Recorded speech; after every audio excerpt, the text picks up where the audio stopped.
Hello, this is Ugo Uche with Road to Resolutions.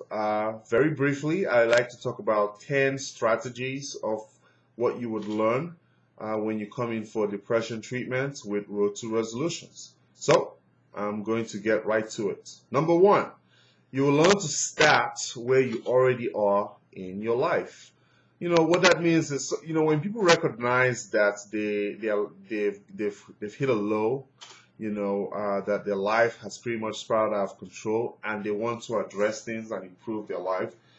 There's this mistake to think that you have to make this radical change in the exterior parts of your life, such as move to a new location or buy a new car or change jobs or careers or what have you not. You don't have to do that to improve how you're feeling about yourself. You will learn to start where you already are. You'll learn to sort of pick up the pieces and start where you already are. And if you want to move or change careers, that's your choice. But you recognize that that's not what you need to do to improve your experiences with depression. Number two, you will learn to address the triggers of your depression and to respond differently and healthier to these triggers. What do I mean by that? When I talk about triggers, triggers involve two components. One, you have a belief system, and then you have a circumstances related to that belief system. So, for example, let's say you have a belief that under no circumstances should you be ridiculed. One day you go on a date and you happen to go to a comedy club and the comedian happens to pick on you and ridicule you, and you go into this depressive funk and you respond however you want to respond. Some men typically respond to depression through aggression. Now, you would learn the belief system that are unhealthy and irrational that set you up for failure in certain circumstances related to that belief system. And you learn how to change those beliefs, and you learn coping strategies on how to respond adequately and appropriately in those circumstances you responded poorly to in the past. Number three, dealing with burnout. You would learn how to, what did I write here? You will learn how to renew your interest in what you do. So if you're a school teacher or you're an athlete and all of a sudden you just don't have the passion for whatever it is that you've done before, you will learn how to find that passion again and re-engage in what you're doing. Sometimes it may call for a change, but you'll learn how to find your passion again in life. Number four, you will learn and practice the art of improving your energy and keeping your energy levels fairly consistent. And what that means is that, a big symptom of depression is lethargy. So you can sit in front of the television and just stare at it like a zombie.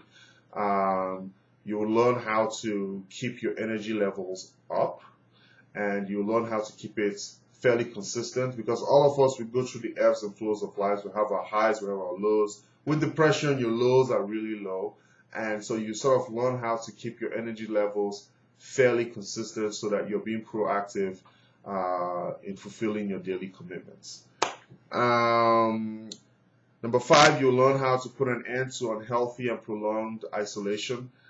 I say unhealthy isolation because some isolation is not bad. Some people are naturally introverts, and that's not a bad thing. But if you're the kind of person who's usually outgoing and social, and you sort of gain your energy from interacting with others, and all of a sudden you find yourself isolating, keeping indoors and not going out, you learn how to change and reverse that behavior to feeling like yourself as you used to. Number six, you learn the art and science of balanced living. So sometimes with depression, we recognize that we're going into a funk, and so you sort of dedicate yourself to doing just that one thing right. Everything else just falls to the wayside. For example, showing up to work on time and doing your job to the best of your ability. That's good, but you will learn balanced living in which, okay, your job is important, family is important, friends are important, your hobbies are important. The human brain functions at its best when it's engaged in diverse tasks, at different times of the week. So you learn how to diversify your interest. Number 7, you will learn and practice preventative coping strategies, which will prevent you from spiraling downwards into destructive behaviors, such as self-injury, inflicting self-injury on yourself, cutting, or, God forbid, attempting suicide. You know, you will learn to recognize the signs for when you're about to go into that headspace, just i.e. thinking about it. And then you will learn how to engage in proactive behaviors, you know, that will prevent you from going into that terrible place. Number 8, you will learn to think in all corners of the box and outside the box. So, what do I mean by think within all corners of the box? You know, most people like to say think outside the box. I'm a big believer in thinking outside the box. However, you know, what I've discovered is that most people, most of us, within the box that we're already thinking in, within the box that we're already thinking in, we're not making full use of the box. Our focus and our perspective is so narrow, you know, that it's inadequate in addressing problems that life throws at us. You know, so you learn how to widen your perspective, which will afford you the ability to address adequately all sorts of issues you encounter in daily living. Number 9, you will learn and practice flexibility. You will learn to become more accepting and tolerant of others who you happen to dislike, and you learn to practice flexibility in dealing with things not going your way. You know, so it all goes back to that narrow focus of thinking. So even if you don't like somebody, you will learn to be more tolerant with them in terms of the bigger picture, in terms of getting something done, i.e. dealing with a coworker or dealing with a fellow student or what have you not. Learning to deal with things not going your way. You know, if things don't go your way, it's not the end of the world. You can learn to cope with discomfort and learn to improve your level of your realm of dealing with discomfort and become a more tolerant and happier person. Number 10, you will rediscover the joys of living. You know, so some months ago, I was working with a young man, and in my office, in the building that I work in, there's an atrium leading to my office. You know, you have the sun roof, and then you have the plants going on the side. And I walk there, you know, every day, just about.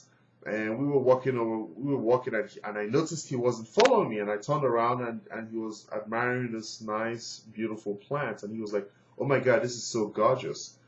And I see this thing all the time, and I never really noticed it. And I looked at it, and I'm like, "Wow, you're right, it is gorgeous."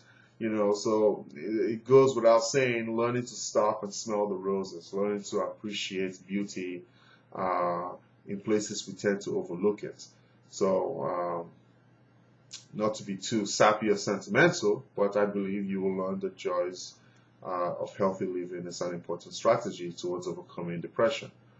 So, there you have it. 10 strategies you will learn through depression treatment with Road to Resolutions.